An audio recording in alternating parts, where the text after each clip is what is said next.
ফুরফুরার দাদা হুজুর যিনি আছেন তিনার ফতোয়ায় লেখা আছে মেয়েদের মাজারে যাওয়া হারাম। আরেকজন বড় মৌলবি বেরেলভি তিনি লিখেছেন মেয়েদের নিয়ত করাটাও হারাম।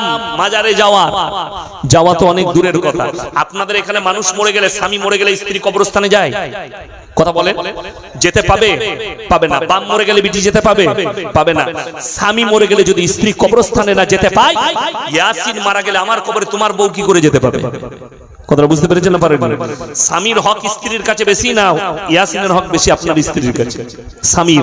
তাইলে ইয়াসিনের সে যদি নিজের স্বামীর কবরে না যেতে পায়, পরপুরুষের কবরে কেমন করে যেতে পারে? বিবেককে জিজ্ঞেস করুন।